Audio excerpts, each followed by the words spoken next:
Hi, నేను మీ రామ్. చాలా సంతోషం మీరందరూ కూడా నాకు సపోర్ట్ ఇస్తున్నందుకు. మీరందరికీ కూడా హృదయపూర్వక నా నమస్కారాలు. మీ వల్లే నేను వీడియో కంటిన్యూస్గా చేయగలుగుతున్నాను. అలాగే ఇంకా చేయాలనే ఆతృత కూడా కలుగుతుంది. సో కనీసం రోజుకు 2-3 వీడియోలైనా చేయాలనుకుంటున్నాను ఇప్పటి నుండి. సో నిజంగా మీ ప్రతి సపోర్ట్ కూడా చాలా నాకు ఉపయోగకరం. నన్ను వెన్నంటి నడుపుతున్నది మీరే. మనం నిన్న మ్యాచ్ చూసాం. ఇండియా జింబాబ్వేతో అద్భుతంగా గెలిచింది. బట్ దాంట్లో కొన్ని లోపాలు, సవరింపులు. అలాగే ఇండియాతోని ఫస్ట్ మార్చ్ రోజు 7 o'clock కోల్కతాలో మ్యాచ్ జరగబోతుంది. ఆ మ్యాచ్ మనం కంపల్సరీ గెలిచి తీరాలి. కాకపోతే మంచి రన్ రేట్తో మొన్న జింబాబ్వేతో మ్యాచ్ గెలిస్తే బాగుండేది. అది కూడా ఎందుకు అనేది మీకు చెప్తాను. వెస్టిండీస్లో బిగ్ హిట్టర్స్ ఉన్నారు. అహ్మదాబాద్లో చూశారు మీరు, స్టేడియం గ్యాలరీస్లో కొట్టారు బాల్స్. బౌలింగ్ లోపల 1-2 మినహాయిస్తే, అంటే ఒక 3 స్థానాలను మనం కళ్ళు మూసుకొని చెప్పొచ్చు వీళ్ళు ముగ్గురు బౌలింగ్ చేస్తారని. హర్షదీప్ సింగ్, బుమ్రా, హార్దిక్ పాండ్యా. సో ఇక మిగతా బౌలర్లు అక్షర్ పటేల్ ఓకే. అలాగే ఇక మిగతా అంతా కూడా మనం వరుణ్ చక్రవర్తి మీద చాలా ఆశలు ఉండే, కానీ ఇప్పుడు వరుణ్ చక్రవర్తి మీద ఆశలు సన్నగిలాయి.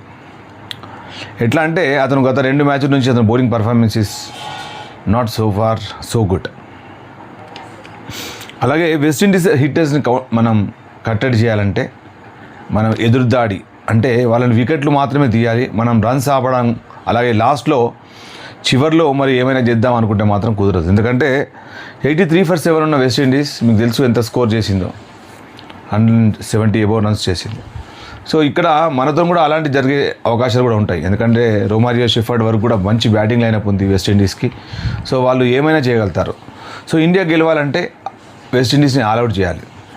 అలాగే కొద్దిగా రన్ రేట్ మనం మెరుగుపరుచుకుంటే బాగుండేది. ఎందుకంటే మంచి అవకాశం ఉండే. 256 రన్లు, 256 రన్స్ చేసిన తర్వాత కూడా మనం 100 రన్స్ కంటే ఎక్కువ ఎబో రన్స్తో గెలిస్తే మంచి రన్ రేట్ మనకు వచ్చేది. కాకపోతే ఇప్పటికైనా మన వెస్టిండీస్తో మ్యాచ్ గెలిస్తే సరిపోతుంది. బట్ ఇన్ కేస్ ఏదైనా వర్షం కారణం వల్లనో ఏ కారణం వల్లనో మ్యాచ్ ఆగితే మాత్రం వెస్టిండీస్ సెమీఫైనల్కి వెళ్తుంది. సో అందుకనే మనం మంచి రన్ రేట్ ఉంటే బాగుండేది. మన బ్యాటింగ్ గురించి చెప్పుకోవాలనుకుంటే డెవలప్ అయింది, మంచిగానే ఆడారు. మనం లాస్ట్ మ్యాచెస్కి, అంటే మనం ఫస్ట్ లీగ్ మ్యాచెస్కి తర్వాత సూపర్ 8లో మొదటి మ్యాచ్ తర్వాత ఇండియా బ్యాటింగ్ పుంజుకున్నదని చెప్పాలి. హార్దిక్ పాండ్యా అద్భుతంగా ఆడాడు. మీకు తెలుసు Sanju Samson 24, but very quick innings. అలాగే అభిషేక్ శర్మ, మళ్ళీ మునుపటి అభిషేక్ శర్మను మనం చూస్తున్నాం. అలాగే తిలక్ వర్మ అద్భుతంగా ఆడాడు. Ishan Kishan 38 runs. Okay, he's my favourite player డెఫినెట్గా.